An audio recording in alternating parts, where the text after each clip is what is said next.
दी print के YouTube channel को subscribe करें और ताज़ा अपडेट्स पाने के लिए बेल आइकन दबाएं। तो गुजरात में आखिरकार बीजेपी ने सत्ता परिवर्तन कर दिया और एक बड़े ही लो प्रोफाइल सबको साथ लेकर चलने वाले व्यक्ति को मुख्यमंत्री बनाया है। और जो सेंट्रल ऑब्जर्वर प्रहलाद जोशी दिल्ली से आए हैं, तो जोशी साहब से बात जानते हैं कि आखिर इसकी क्या वजह रही और क्या बीजेपी पाटीदारों को चेहरा बनाने का जो उनका एक बड़ा मास्टर स्ट्रोक है वो कितना कामयाब होगा।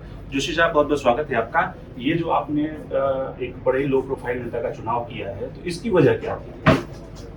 तो जब हमने सबसे चर्चा की कल सुबह हम पहुंचे इधर, सबसे चर्चा की तो सबको मोर एक्सेप्टेबल, जो सबसे ज़्यादा स्वीकार रहा है, उनको सबसे बातचीत करके और जो अच्छे चला सकते हैं, ये भी सबसे सलाह मशवरा करने के बाद ये निर्णय सेंट्रल पार्टी के लीडरशिप से बातचीत करके निर्णय। लेकिन आपके जो सबसे अनुभवी चेहरे थे नितिन पटेल, उनको आपने पीछे छोड़ दिया और नए चेहरे को चुन लिया।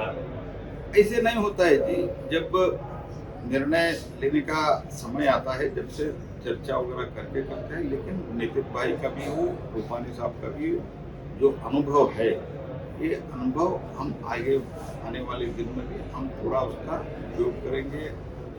उन लोगों का भी जो पार्टी के लिए इतने दिन इधर काम किया, उनका मान सम्मान रखेंगे, उनका जो प्रतिष्ठा है वो प्रतिष्ठा बनी रखेंगे। तो एक आदमी को मुख्यमंत्री बना दिया, बाकी लोगों को नेग्लेक्ट कर रहे, ऐसे नहीं। बाकी बहुत पद भी रहता है, बहुत काम भी रहते हैं पार्टी में, जो काम कर रहे सबके लिए एक एक काम तो रहता ही है। तो ये क्या मास्टर स्ट्रोक है? आपने पाटीदार समुदाय, हार्दिक पटेल और उन सबको एक तरह से किनारे कर दिया। ये तो मास्टर स्ट्रोक वगैरह का सवाल नहीं है जी। जो जब नया नेतृत्व के सौंपने का निर्णय स्वयं रूपानी साहब और सेंट्रल लीडरशिप मिल के लिए एक नया व्यक्ति को चुनना था, नया लीडरशिप को देना था, सबके सलाह मशवरा करके किया है। जब भी रूपानी साहब भी थे, पाटीदारों का भी उन्होंने ख्याल रखा है, बाकी समाजों का भी ख्याल रखा है। ऐसे भी अभी भूपेंद्र पटेल जी अभी पाटीदार का भी रखेंगे, बाकी लोगों का भी रखेंगे। ये अर्थ ये नहीं है कि अगर एक व्यक्ति को, एक समाज के व्यक्ति को अगर हम मुख्यमंत्री बनाते हैं, मंत्री बनाते हैं, सिर्फ उनका जाति का सोचते हैं, ये तो भारतीय जनता पार्टी में सोच ही नहीं है। तो ये जब हम चर्चा चल रहा था नया नेतृत्व का, ये नेचुरल चॉइस करके उभर के आया। आपके पास चूंकि कई सारी जिम्मेदारियां हैं, आपके पास कई सारे, पहला तो आप उत्तराखंड के प्रभारी हो चुके हैं, दूसरा पार्लियामेंट्री अफेयर्स मिनिस्टर हैं। तो पहले हम पार्लियामेंट्री अफेयर्स मिनिस्टर के रूप में आपसे एक सवाल पूछते हैं कि जो संसद का मॉनसून सत्र था, हम लोगों ने अटेंड किया और देखा कि कितना बड़ा डेडलॉक हुआ, कई सारे हंगामे हुए, और जो सबसे बड़ा हंगामा हुआ जिसको लेकर आप लोगों ने कहा कि भाई वो सारे इरेक्टेंट जो एमपी उनके खिलाफ कार्रवाई होगी, लेकिन वो अभी तक कमेटी बन क्यों नहीं पाई?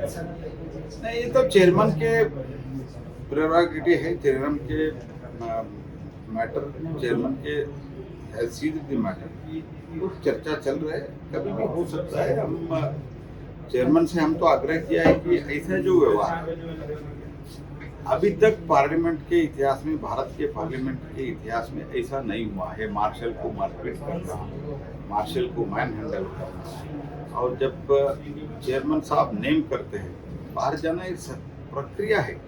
Chairman is not individual, chairman एक इंस्टीट्यूशन है।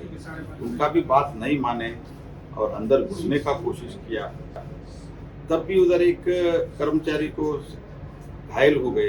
ये सब होते हुए भी टेबल लिखने के लिए रहते हैं, पढ़ने के लिए रहते हैं टेबल, वो टेबल पे नाचना, ये सब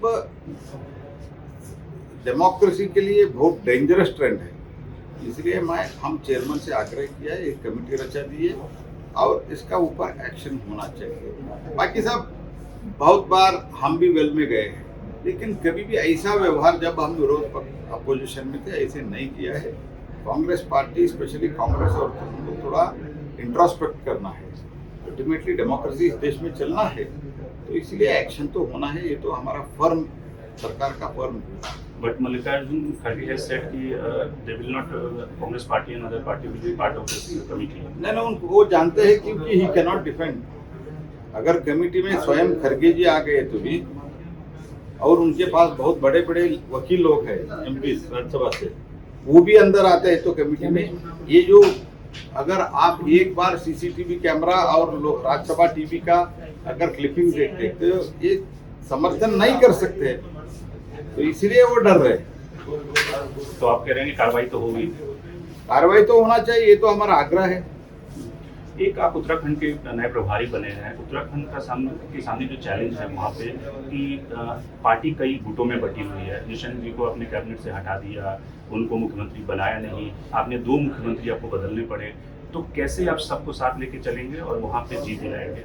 नहीं, पहले भी हमारा जो सरकार है देवेंद्र जी का, वो भी अच्छा किया है। अभी जो सरकार है दामोदर बहुत बढ़िया चल रहा है, लोगों को विश्वास पूरा हमारे ऊपर है और नरेंद्र भाई जी के नेतृत्व में हम जरूर उधर फिर से जीत के आएंगे और कोई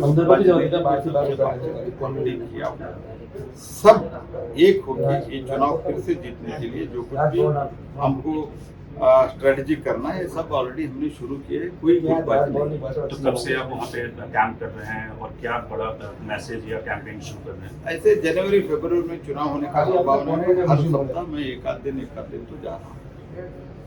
तो आप ब्राह्मण और राजपूतों के बीच में जो बटा हुआ स्टेट है, वहाँ पे उस कम्युनिटी को भी मैसेज देने के लिए काम करेंगे। भारतीय जनता पार्टी का तो एक सोच है कि समाज सब एक साथ लेके जाना है। यही मन में रखते हुए प्रधानमंत्री सबका साथ, सबका विश्वास और सबका प्रयास अभी जोड़ दिया है। तो ये हम सबके मिलकर प्रयास भी करेंगे, सबका साथ विश्वास भी, प्रधानमंत्री जी के नेतृत्व में विश्वास भी हमको हासिल हो रहा है। इसलिए मुझे विश्वास है इससे कुछ प्रॉब्लम नहीं होगा। सब मिलकर हम काम करेंगे और फिर से उत्तराखंड भी जीत जाएंगे, उत्तर प्रदेश भी जीत जाएंगे। ऐसे बहुत प्रदेशों में जो चुनाव हो रहा है, भारतीय जनता पार्टी 7 राज्यों में चुनाव हो रहा है, उसमें 6 राज्य में भारतीय जनता पार्टी है। हम इस बार 7 के और ये जो 6 राज्य तो है हम रिटेन करने वाला ही है। बाकी राज्यों में हमारा पूरा प्रयास रहेगा कि हमारा प्रेजेंस उधर और अच्छी तरह से बढ़ जाए, यही हमारा प्रयास है।